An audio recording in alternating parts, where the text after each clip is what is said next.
Chaque compétition possède plusieurs participants, mais elles n'ont qu'un seul champion.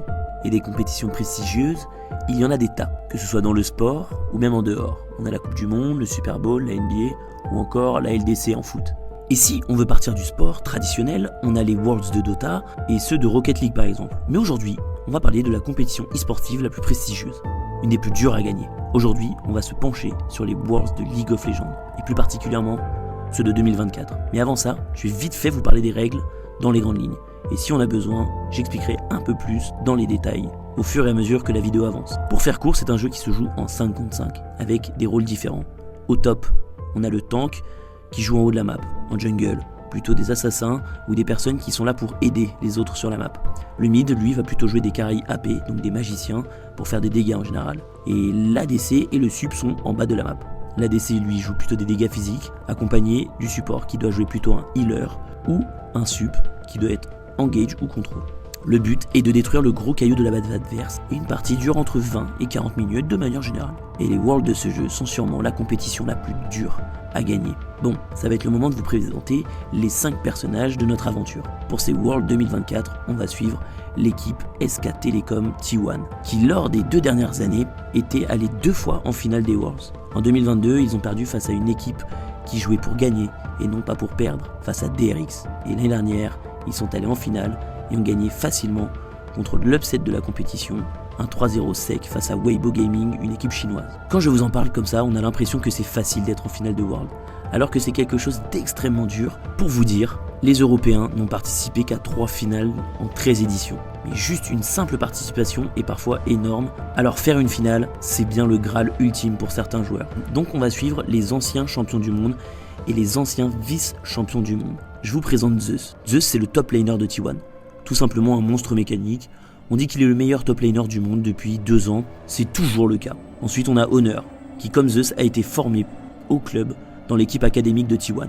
Honor, c'est un super jungler et surtout il a un gros champion pool. Ça veut dire qu'il peut jouer beaucoup de champions différents et c'est hyper avantageux pour l'équipe. Sur la bot lane, on a Gumayusi qui va lui jouer ADC.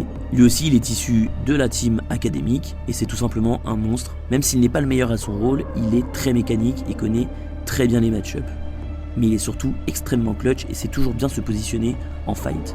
Il est accompagné de Keria, c'est le seul joueur de ce roster qui n'a pas été chez T1, néanmoins qui n'a pas démarré. Sûrement le plus fort à son rôle depuis au moins 3 ans, et par la même occasion, c'est aussi mon joueur préféré. Pour que vous compreniez bien à quel point Keria c'est un crack, en étant support, un rôle qui n'est pas beaucoup mis en avant dans la compétition sur LoL, et qui doit vraiment juste aider sa team, il a su se transformer en un réel playmaker et va même rapidement atteindre un niveau exceptionnel.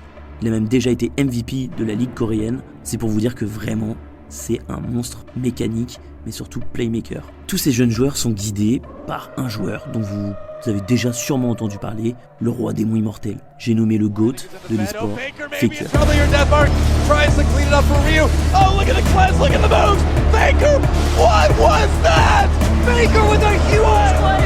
Tout simplement le seul joueur à avoir gagné 4 fois les Worlds, 10 titres de Corée, 2 MSI. C'est vraiment le joueur le plus fort de tous les temps en e-sport. Et il est aussi extrêmement polyvalent, c'est-à-dire qu'il a gagné son 3e et son 4e titre de champion du monde avec 7 ans d'intervalle. Il est extrêmement constant et ça tout le monde le sait et personne n'a envie de jouer contre Faker. Je voulais vous préciser aussi que le roster n'a pas changé depuis des années. Depuis l'année 2022, ils sont donc à leur 3e année ensemble et ça n'arrive quasiment jamais dans l'e-sport, en tout cas sur League of Legends. Ils savent que c'est leur dernière année ensemble, donc on veut parler d'une last dance. Bon, maintenant que je vous ai présenté ces 5 joueurs, on peut y aller.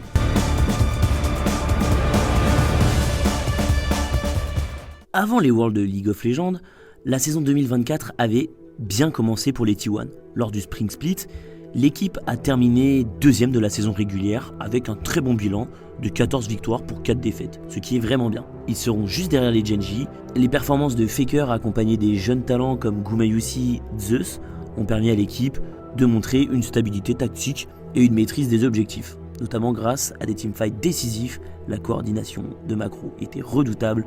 Les T1 se sont tissés sans difficulté jusqu'à la finale des playoffs. Lors du Summer Split, Faker et ses potes se qualifient en finale des playoffs de la ligue coréenne qui est considérée comme la meilleure ligue de LoL au monde. Cette finale a vu Faker et sa bande affronter Genji, encore une fois, qui est armé du nouveau meilleur joueur du monde de ces dernières années. Chovy. Chovy, c'est un mid laner comme Faker, et pour Faker, Chovy est son plus grand rival depuis quelques saisons. T1 a montré de l'enthousiasme et du potentiel qui va donner de l'espoir pour les Worlds de LoL, qui arrivent en septembre. Mais finalement, T1 va perdre une série au score très serré de 3-2. Malgré la déception de cette défaite, cette performance était tout de même un signe encourageant pour la suite de la saison. Ils vont affronter HLE en qualification et vont se faire ouvrir par l'ancien jungler de T1, Peanut, qui est un jungler extrêmement fort et qui va sûrement faire ses derniers Worlds cette année. Cela n'inquiète pas vraiment, car des accidents ça arrive et ils ont encore 2 chances de se qualifier au World. Donc rien n'est perdu. Simplement, la game d'après c'est face au Dime One, qui contient un des meilleurs mid laners de ces dernières années, du nom de Showmaker, qui a participé à 2 finales de World et qui en a remporté une en 2020. Simplement, T1 va encore perdre face à une équipe qui était largement prenable. Et là, pour T1, la défaite face à D+, a mis la lumière sur certaines faiblesses et fait remonter des inquiétudes qui n'étaient pas présentes pendant l'année. Comes in from Faker, and he's just gonna get super low, and the turn is, again, not very clean. And just to, well, die. The hook? There's the hook, very nice for Mohawk. That might just catch Faker here, as he is all alone. The rest of the team just on the run, but the resets are coming in for Showmaker. Flash! He's got the flash, that's another kill, another hop, another one. On the cards, he takes down Guma, and now he's looking for Honor. Just so big, down it'll go, and TK. Sleep is coming in. On a Zeus who flashes forward, he goes all out, but down he will go himself. And he's trying to get back in there. The MF ult doesn't do much. Oh, it's going to keep him around with the Gnar. And they get he knows it's over. D plus Kia. They are going to Worlds, beating T1. Toutefois, il leur reste une dernière chance pour se qualifier au World, et ça sera face à Catty Rollsters, une équipe également en quête de rédemption. Après une année en dents de scie, T1 aura l'opportunité de prouver qu'ils peuvent encore prétendre à une place parmi les meilleurs mondiaux, pour une dernière danse de ce magnifique roster en quête d'un nouveau titre mondial. Et Catty Roster qui veulent montrer qui est la meilleure équipe dans un ultime combat de la Telecom War, afin de prouver qu'ils sont toujours une très bonne équipe sur la scène internationale. Cette Telecom War ne pourra pas être plus décisive. L'avenir des deux équipes, la conclusion de leur saison 2024, se joue dans ce match ultime.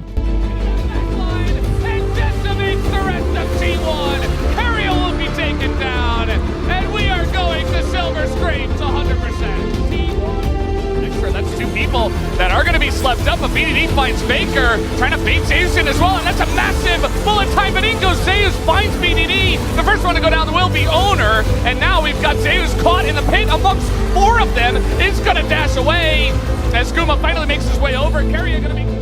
As there goes in Keria, looking for a bit more. Oh! Dive by Guma! And that might just do it. It's 2 kills to the Jhin.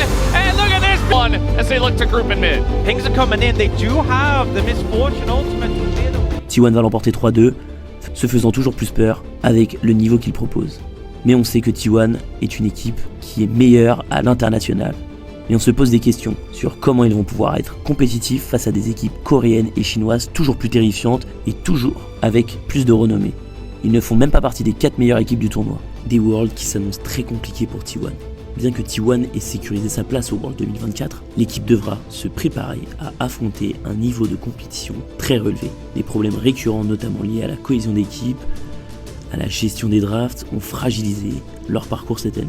De plus, certaines performances individuelles ont été en deçà des attentes, ce qui pourrait être problématique face aux meilleures équipes mondiales. La présence Faker et de T1 au World est néanmoins un atout majeur pour l'événement, du fait de son expérience, mais aussi on sait que le GOAT a toujours des problèmes de santé dus à ses mains qui lui font toujours mal, et il y a des moments où il ne peut même pas s'entraîner à cause de ça. On sait que T1 est une équipe très forte à l'international, donc on attend de voir quel T1 on va avoir lors de ces Worlds, si cela va plutôt être la fin de saison ou alors, comme toujours à l'international quand ils sont très bons. Bon, maintenant je dois vous expliquer comment les Worlds de League of Legends marchent.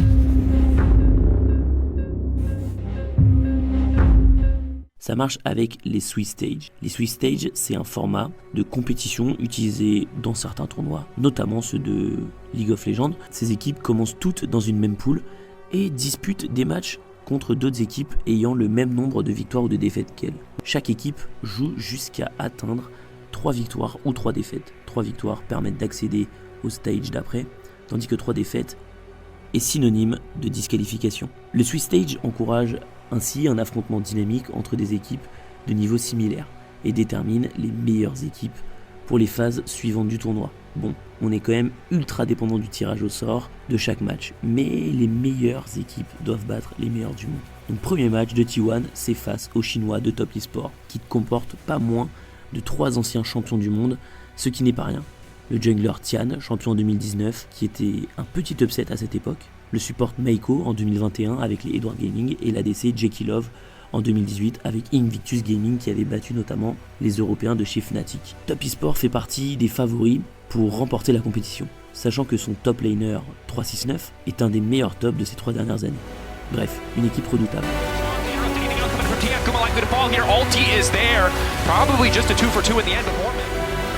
Play, but Faker again trying to make the play happen. Instant follow-up coming in from Carry. Zayas off to the side. They're going to delete 369, but Jackie Love is still standing tall. Zayas going in 1v1 versus Jackie Love, but he's all on his lonesome. And as long as that AD carry is standing, as long as that mid laner is standing, TES are winning the fight. Guma with nowhere left to go. The bullet doesn't even hit him.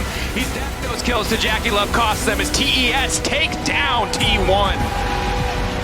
And in a statement game, the early game. T1 a perdu. 0-1, tout reste à faire. Le tirage au sort va être favorable pour T1, qui va avoir Pain Esports, sûrement l'équipe la moins forte de la compétition. Parfait pour se racheter. L'équipe brésilienne va se faire absolument atomiser par les T1 et ils passent en 1.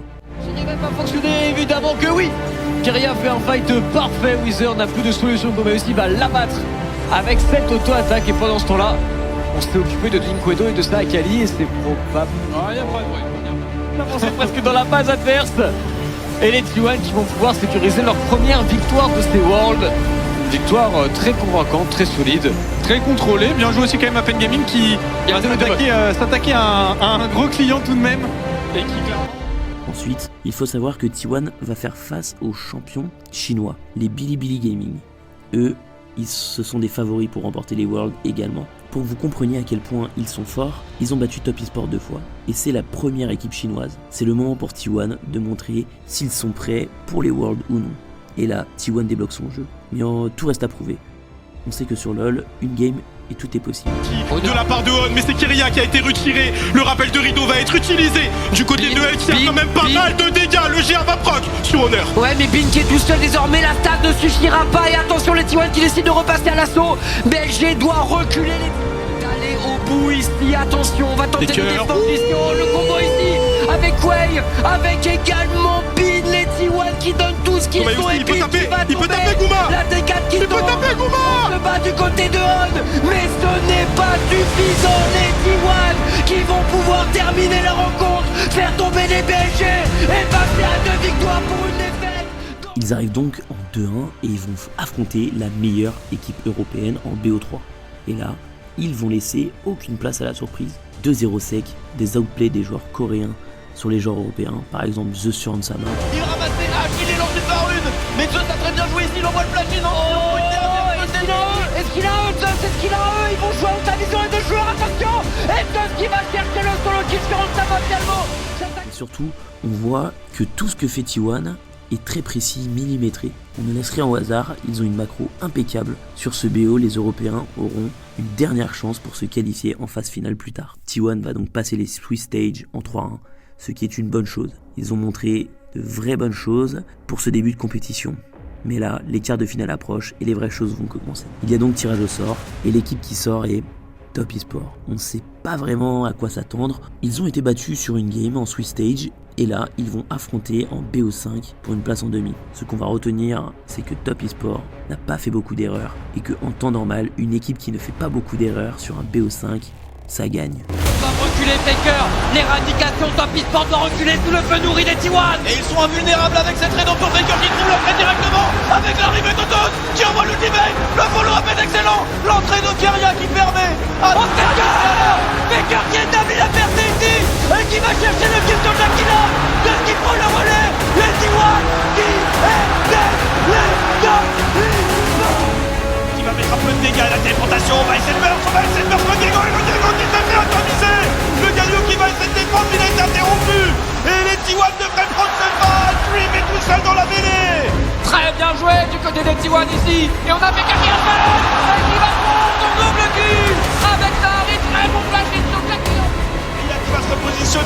Honor qui s'en prise en zoning, Kyria qui met la confrontation, on va essayer de terme. Honor qui va aller chercher Jackie Love, le transfert à Khalid, et on vient récupérer le gagnant à la fin du champ. Les T1 vont chasser, les T1 vont aller chercher les top sport. On va essayer de défendre du côté de Baker. Ça suffira pas. Mais là, T1 a été parfait. Aucune grosse erreur, mais aussi incroyable en macro et impérial dans les teamfights. Finalement, ils vont se faire écraser 3-0, mais surtout, on a l'impression que ce n'était même pas serré, que c'était juste une démonstration de la part de T1. En effet, ils n'ont pas grincé les dents et se qualifient en demi. On attend donc le prochain candidat pour les demi, et ça ne sera rien d'autre que leur rival de toujours, Gen.G.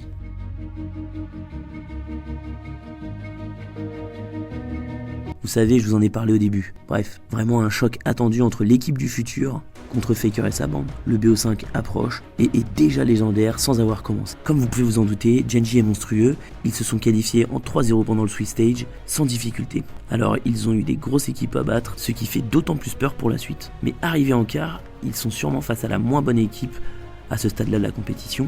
En effet, FlyQuest, qui est prédit pour se faire détruire, vont arriver à la Game 3 du BO5 en gagnant 2-1 face à Gen.G. Ils ont certes perdu les 2 games après, mais tout le monde s'attendait à ce que Gen.G leur roule dessus avec des parties de moins de 25 minutes. Mais ça n'a pas du tout été le cas. Bref, l'équipe de Chovy doit montrer que c'était juste une erreur de parcours et que leur coach Mata, ancien champion du monde, est sûrement un des meilleurs supports de tous les temps, est là pour les aider à ne pas commettre d'erreurs face à T1 et ne rien laisser au hasard pendant les drafts. Game 1, T1 va se faire globalement dominer par Gen.G et réalise un très bon début de game. Il récupère des kills, les objectifs neutres, mais soudain, T1 déclenche un Nashor, discrètement. Gen.G n'avait pas vu. Mais là on va faire une petite pause. C'est quoi le Nashor? Le Nashor, c'est un objectif neutre qui te donne beaucoup de stats, mais aussi un boost pour tes sbires. C'est l'objectif le plus important de LoL. Et pendant cet objectif, T1 renverse la game. Chovy qui prend l'information, on sait ici un ultimate de Ziggs qui est passé, mais il est gratuit. Et oui, Canyon qui n'est pas là. Il est gratuit ce baron Nashor Chips. Il n'y a pas de fighter, même si on arrive pour se battre. Il faut juste que T1 s'escape. Il faut juste en accélérer. Oh, T1, Faker qui redonne l'ultimate, mais l'attaque est basse également. Mais les générales entre les deux équipes. Honor qui va finir par tomber. Just qui rejoint le teamfight également, mais je pense que T1 devrait s'arrêter là. Le multi ramène à Leona. Il prend le kill. Oh, un contre un qui peut prendre. Il est marqué dans le temps. Et de l'autre côté, c'est Keria avec Faker et qui Ensuite, il déroule 1-0 pour les T1. Game 2, une bête blessée est une bête dangereuse. Et Gen.G en Game 2, ils vont directement mettre la pression avec des dives en début de partie et prennent 2 kills sur Keria et Zeus. Ils vont snowball, puis un autre catch sur Faker, ils steal même un Drake, puis un mauvais catch et les Gen.G prennent le large. C'est un cas d'école, 1-1. Flash, c'est très bien ce qu'il est en train de faire, il gagne un maximum de temps. C'est Cannon maintenant qui a l'agro, est-ce qu'il peut flash out? Tu vas flash out évidemment Zeus qui tient toujours sous la tourelle, Kid qui est en difficulté avec son Jax qui se repositionne. Et le kill ira sur Pace le die. Les dégâts ne sont tout simplement pas là. Faker qui se fait zoner, Chovy qui veut go in. Pace lui qui va complètement y aller, qui met d'énormes dégâts sur Zeus qui va tomber à son tour. Le go in derrière de Kid, l'ultimate d'Honor est très très bon. Mais il n'y a rien à faire pour les T1. Les Gen.G égalisent. On a une série un partout entre ces deux magnifiques équipes. Pour la Game 3, on a le droit à un début de game assez serré. Les compos se valent, mais T1 vont devoir faire des kills, car sinon en fin de game, ça sera à l'avantage de Gen.G. Et il va falloir une inspiration ou alors une erreur de l'ennemi pour débloquer la situation. T1 va donc prendre un fight qui est normalement perdu, mais comme Chovy n'a pas de TP, c'est un 4v5 qui s'engage. Faker et Honor vont attendre le plus longtemps pour répondre à l'erreur de Gen.G d'avoir engagé K4. Ensuite, ça va découler un héros de la faille, 4 kills, qui leur permettent de prendre le large en gold. Et Faker sur sa Akali, qui est un personnage assez compliqué à jouer, est littéralement en orbite, et plus rien ne peut les arrêter. Prêt à repartir à l'attaque, et c'est Léens qui prend un focus absolument monstrueux. Quel bon coup, Mariussi. Et oh, le smite, pas de charge pour Keria. Mais le dive et le doublé de Gumayusi. Et ils vont pouvoir... Et qui emmène Honor extrêmement loin. Mais son équipe peut le suivre, Rédemption qui est lâché. L'assassinat, mais il est toujours en vis avec Amiax. Superbe spacing de la part de l'ulti de Renata. Les T1 ont trouvé la faille. Ils sont entrés dans la brèche. Et Guma a mis un DPS absolument phénoménal. Carton en bas, mais le Nexus va... Et 2-1 pour T1, balle de match. Ici, on a deux drafts qui sont extrêmement équilibrés, dans les deux sens. Où Canyon est sur son pic de prédilection, il est absolument monstrueux sur sa ligne d'alliés. C'est ce champion qui lui avait fait gagner les Worlds il y a 4 ans. Mais en face, on a un Skarner, tank, qui est littéralement le jungler le plus fort de la méta. Et Honor est très fort. Mais la différence va se faire sur mon petit préféré, Keria, qui va pick Pyke, un champion peu commun, mais qui est un véritable playmaker. Il peut roam partout et a énormément d'impact. T1 va vraiment dérouler grâce à l'impact de Keria. Keria justement qui cherche une ouverture. Il y va directement, c'est bien senti par King qui va envoyer l'anti-dash ici, mais Keria est là. Le grab. D'offrir des informations au T1, on repère l'Anida de Canyon. Ici qui vont chercher le shutdown. Intervention de Zeus ici, il est complètement chargé sur son jack, le stun qui passe sur Canyon et le kill qui devrait être récupéré normalement. La tourelle fera le travail, de l'autre côté c'est Leon qui une fois de plus va devoir laisser sa vie. Jusqu'à la 26e minute, on ne voit aucun échappatoire pour les Gen.G. À moins que Paze et l'ancien champion du monde Canyon vont faire un fight de malade mental qui va permettre à Gen.G qu'ils peuvent peut-être le faire. King qui arrive, peut-il faire la différence avec sa profil? Les Gen.G veulent se battre, ils ne veulent pas laisser ce dragon. Attention pour la carrière en position de flanc, Zeus très bien placé également, c'est la mêlée générale. Honor qui envoie l'ultimate, Paze, esprit DPS, un kill de récupérer directement sur le Skarner. Ça enchaîne sur Zeus, comment les Gen.G ce team fight, Zeus qui donne absolument tout. Zeus qui va pas tomber, Faker qui donne le kill sur le kill, mais Gen.G qui réussit. Gen.G monstrueux qui part des notes vers T1 et allez Il tente un catch sur Faker, ça ne se passe pas bien. Qui va se faire cesser. Honor, le go initié, Faker qui se fait all-in. Kill, c'est monstrueux. Kill, c'est monstrueux. Mélène est tombé. Oh, le flanc de Zeus, c'est phénoménal, attention.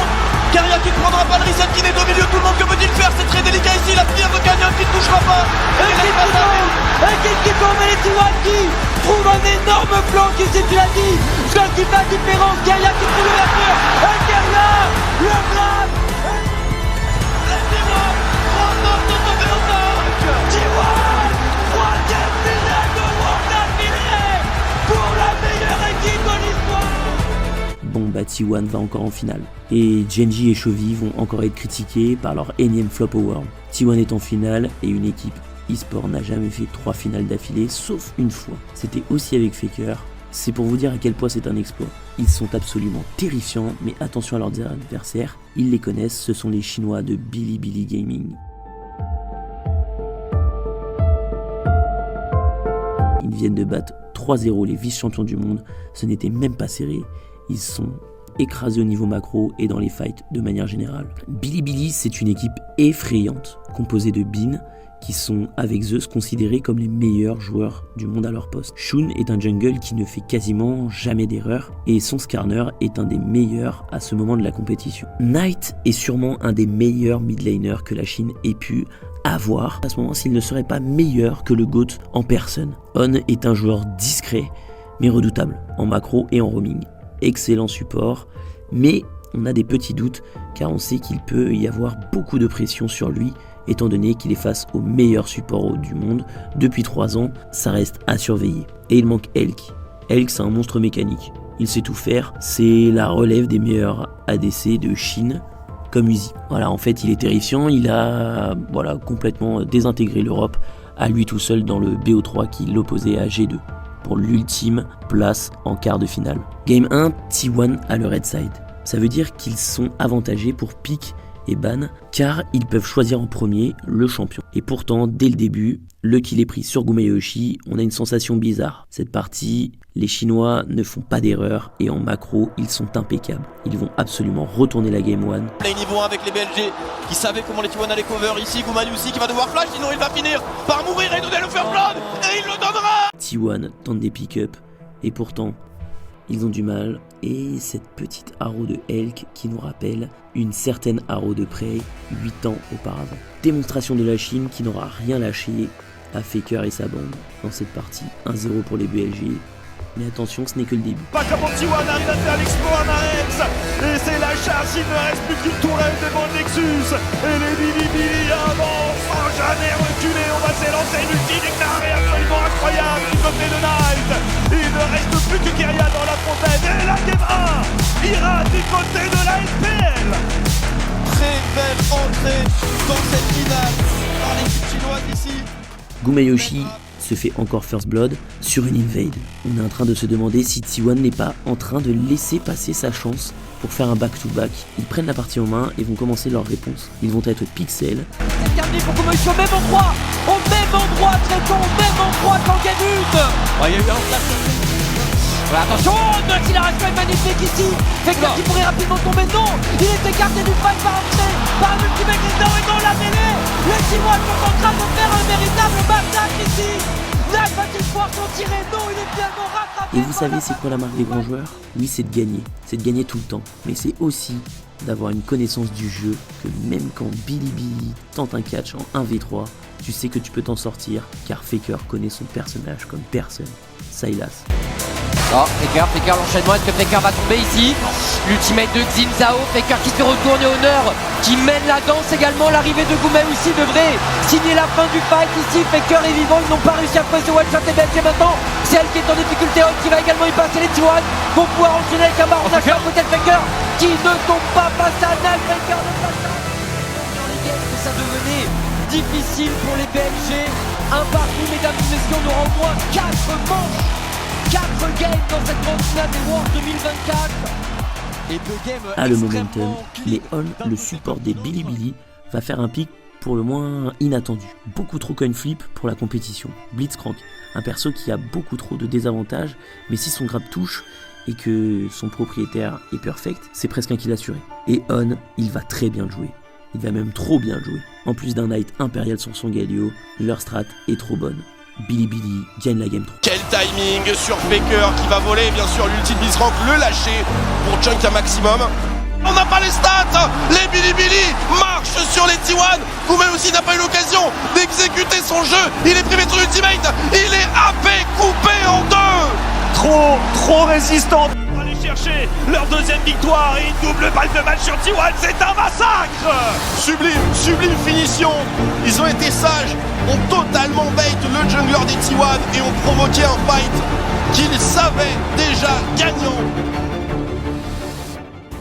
Bon, 2 balles de match pour BLG. On sait que la dernière fois que c'est allé en BO5 au World pour T1, ils ont perdu. La game 4 commence et Zeus meurt une fois. De long dégâts, il y a un flash de Keria pour venir sauver son top laner. Très belle intervention de la part de Keria ici. Les BLG qui ont bien tenu aussi, ça a l'air de vouloir réengager de jouer le first blood ici, c'est directement récupéré. Le first blood sur le Ziggs, le dive est parfaitement exécuté très tôt. Puis 2 fois. D'ailleurs se faire dive par 3 joueurs, il prend d'énormes dégâts, il est en zone rouge, il essaye de répondre. Mais il n'a pas de solution, c'est un kill supplémentaire pour Shawn et ça en plus, c'est une tourette qui va... Et une 3e fois. Si Bin n'a pas vraiment de stuff, il y aura assez de dégâts. Il essaiera de gratter quelques CS, mais Bin va devoir laisser sa vie une 3e fois très tôt. C'est dur. Le bilan est très dur pour ce Rumble. Et en plus c'est un kill sur Gnar, donc ça remet un petit peu dans la game bin. On voit les BLG qui veulent enterrer le top laner T1, qui possède un champion qui est un des meilleurs ultimes dans le jeu. Mais bon, on remarque une chose, c'est que T1 n'est pas du tout en retard, car Honor est en train de prendre absolument tous les objectifs neutres, et T1 tient le coup. Mais on remarque que Zeus a plus de gold que son vis-à-vis Bin, alors qu'il s'est fait déjà tuer 3 fois. Bizarre. Faker fait un solo kill qui fait du bien au mental, la game est hyper serrée, et pour débloquer la game, qui d'autre que le GOAT. Comme ça, je me demande maintenant si BLG va réussir à le faire, parce que là déjà il y a une arme qui me fait peur. Et il y a un Faker qui me fait peur aussi. Et Faker qui arrive sur le côté, il va voler l'ultimate, il va s'élancer directement dedans. Le flash est sous l'ulti Rakan. Le follow avec le petit rumble. Est-ce le fight de T1 triple knock-up? Ils sont en train d'arracher. Faker est en train de faire un massacre. C'est indécent ce qu'il vient de faire. Il sait qu'ils n'ont pas de flash, il sait qu'il a un timing, il sait qu'il a un ultimate de Rakan pour faire la différence. Et le GOAT s'était lancé sans aucune hésitation. Et maintenant pour les T1, ça va. Tous les T1 se retrouvent galvanisés, ils ne vont plus rien lâcher à BLG. On va réussir à attraper Knight. Knight qui est forcé de lâcher extrêmement tôt dans le fight. C'est une catastrophe pendant que Bin se fait attraper par Faker. Dans le dos, regardez Bin. Bin est en train de se faire vaporiser. Faker encore une fois fait un play monumental pendant ce lâche essaye de DPS. Mais lâche de Gumayusi est pas du tout inquiété. Gumayusi qui est au contact, qui va tomber. Mais les T1 ont probablement la game. Ils ont probablement une web. Yank, tu ne feras rien avec ton vieux Ziggs. C'est terminé pour toi. Faker est là sur la base. Il s'en fout du cadet. Il n'est pas là pour ça. Lui il est là. Il est là pour ramener une 5e coupe. Il est là pour vous l'offrir pour ses fans. L'ultime game de ces Worlds 2024, celui qui gagne remporte le tournoi le plus prestigieux de l'e-sport. Et là, on se dit que T1 fait une erreur dans la draft. Il laisse à Bin Jax. Sauf que Toutes les équipes qui ont laissé Jax à Bean ont perdu. S'il y avait une règle pour ce BO, ne pas laisser de Jax à Bean. Il est juste trop fort sur ce champion et on attend une réponse de T1 dans la draft pour essayer de contrer cette erreur. Et si ce n'était pas une erreur, et si tout avait été prévu, ils vont pick Galio et Gragas, ainsi que Poppy, pour pouvoir réceptionner au mieux les assauts du Jax de Bean, car ce sont des super champs de réception. La Game 5 commence, on attend, il ne se passe pas grand chose, on sent que ça peut basculer d'un côté comme d'un autre. Et à la 28e minute, en vérité, il manquait 2 faits de jeu, qui ont un peu changé le cours de la game. Je vous avais dit que le support des Bilibili avait énormément de pression à jouer face au meilleur support de LoL et il va commettre 2 grosses erreurs. Une première sur Honor où il loupe un flash stun, quasiment immanquable. Et un deuxième où il se fait catch dans sa jungle, donnant la prio au T1 pour le Drake, mais aussi ils vont pouvoir prendre de la vision et se préparer. Et donc à la 28e minute, le fight est lancé. C'est de se retourner, Kyria en difficulté, quand même aussi qui est enfermé ici, le charme qui est tenté pour Knight. Dommage, le charme était absolument monté ici, Et Bean qui trouve l'angle sur la Kaisa, de la Taya pardon, de Gumayusi, Knight qui tente son play. Homer qui doit reculer, ça peut être un baron de champ pour Belgier. Elle est très bonne cette TP, elle est très bonne, mais T1 décide de donner dans les messes pour one shot. Shutdown récupéré sur Drake. Attention au retour de Bean, il y a un véritable coup d'activation. La Kaisa, Faker qui touche, Bean qui va peut-être tomber également. Le gagnant de Faker est en train de faire la loi. Just qui prend d'énormes dégâts. Il me reste en faveur de T1. Puis 2 minutes plus tard, les BLG tentent un ultime catch pour renverser la game. Mais on sent quand même. Oh, attention, peut-être accélération sur Zeus ici. Zeus. Est-ce qu'il y a un outil Galio? Il a un Zonia, Zeus. Il va jamais mourir. Attention, peut-être le Zonia. Faker dans la mêlée. Les T1 sont très loin. Les BLG qui donnent tout ce qu'ils ont dans la mêlée, qui vont réussir à faire tomber Zeus. Faker également est condamné. Les BLG qui donnent absolument tout. Et Honor qui rentre dans la danse. Faker n'est pas mort. Faker n'est. Si Kyria n'avait pas cancel cette TP de Harry, Faker et Zeus seraient sûrement morts, laissant en 3v5 cette game, et c'était peut-être irrattrapable.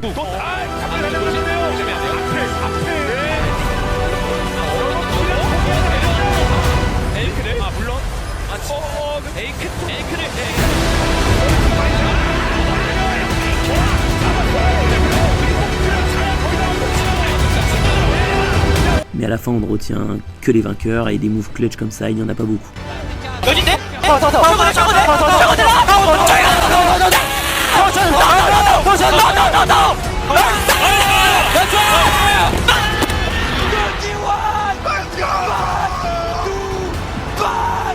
C'est légendaire. BLG perd, Bean a une deuxième finale perdue, Knight ne sera pas le premier mid laner chinois à remporter les Worlds, et On a manqué sa dernière game qui était pourtant si cruciale. 不要懊恼，明年呢我们会回来的。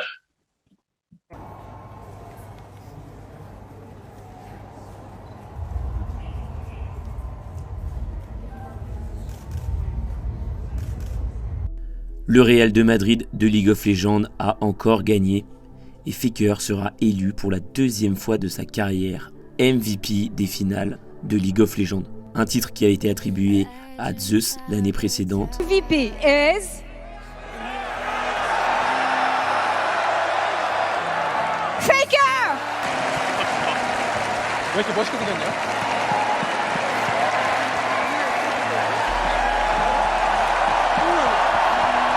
Et on peut se demander si on vient pas de voir la plus grande dynastie de League of Legends de tous les temps. 3 finales de Worlds, 2 gagnées, seuls les DRX auront réussi à les faire tomber.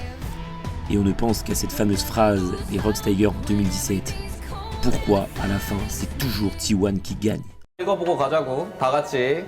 자, 왜 우승은 항상 SKT입니까? 이유가 뭐야, 이유가?